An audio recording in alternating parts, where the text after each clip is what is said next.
Israel के खिलाफ पलट गया गेम।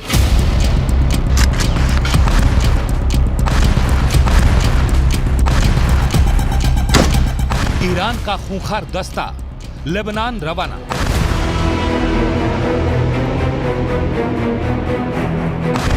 युद्ध में आया हमास का नया साथी।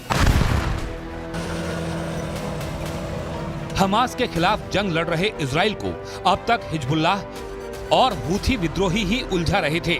लेबनान और यमन की जमीन से इजराइल के खिलाफ रह रहकर हमले हो रहे थे, लेकिन ना तो हिजबुल्लाह ही अब तक जंग में खुलकर उतरा और ना ही हूथी।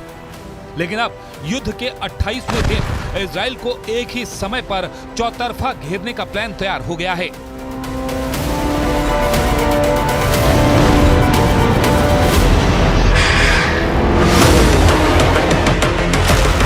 इराक में मौजूद ईरान समर्थित लड़ाकों ने युद्ध में उतरने का ऐलान कर दिया है। सीरिया में सक्रिय ईरानी समर्थित मिलिशिया ग्रुप इमाम हुसैन ब्रिगेड ने भी जंग के लिए लेबनान कूच करने का ऐलान कर दिया है। यानी अब यह साफ हो चुका है कि ईरान अब हमास को इजराइल के खिलाफ युद्ध में अकेला नहीं छोड़ने वाला। ईरान समर्थित लड़ाकों के सीरिया और इराक से कूच करने के बाद युद्ध में कैसे नया मोड़ आने वाला है, अब जरा वो समझिए। सीरिया में मौजूद ईरानी समर्थित लड़ाके सीरिया से लगने वाली लेबनान की सीमा में पहुंचेंगे और इधर से इराक में मौजूद ईरानी समर्थित लड़ाके इराक से सीरिया होते हुए वेस्ट बैंक में दाखिल होने की कोशिश करेंगे। मतलब एक साथ ये दोनों ईरानी समर्थित ग्रुप इजराइल के खिलाफ दो मोर्चों को मजबूत करेंगे। युद्ध के मैदान में इस बड़े डेवलपमेंट के बाद ईरान भी अब पूरी तरह एक्टिव हो गया है। ईरान पर अब तक पर्दे के पीछे से ही हमास को कंट्रोल करने के आरोप लगते रहे थे, लेकिन अब ईरान भी धीरे धीरे अपने गेम से पर्दा उठा रहा है। गुरुवार को ईरान के विदेश मंत्री ने बयान जारी कर कहा, मैंने हमास के पॉलिटिकल ब्यूरो के प्रमुख से फोन पर बात की। बातचीत में गाजा और वेस्ट बैंक में बने हालात पर चर्चा हुई। इन सब के बीच अमेरिकी खुफिया एजेंसी की रिपोर्ट ने भी नेतन्याहू की चिंता बढ़ा दी है। अमेरिकी खुफिया रिपोर्ट में कहा गया है कि सीरिया की बशर सरकार हिजबुल्लाह की मदद की तैयारी कर रही है।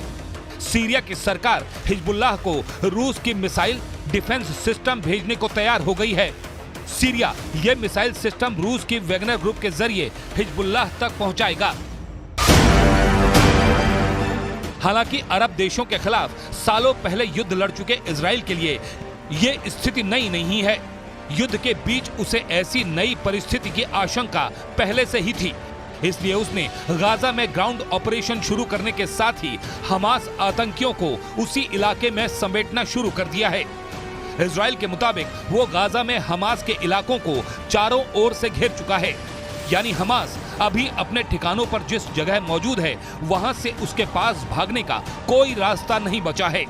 इस घेरेबंदी को इजराइल की सेना लगातार कसती हुई आगे बढ़ रही है। यानी हर गुजरते घंटे के साथ ये घेरेबंदी और करीब हो रही है। לוחמי צה"ל השלימו את כיתור העיר עזה, המוקד של ארגון הטרור חמאס. בשעות האחרונות כוחות שריון וחי"ר בסיוע כלי טיס רבים של חיל האוויר תוקפים מוצבים, מפקדות, עמדות שיגור ותשתיות טרור נוספות המשמשות את הנהגת חמאס ואת המחבלים שלו. मतलब साफ है, तैयारी दोनों ओर मुकम्मल है। ईरान हमास को हारने नहीं देना चाहता और इजराइल हमास को मिटाने की सौगंध ले चुका है।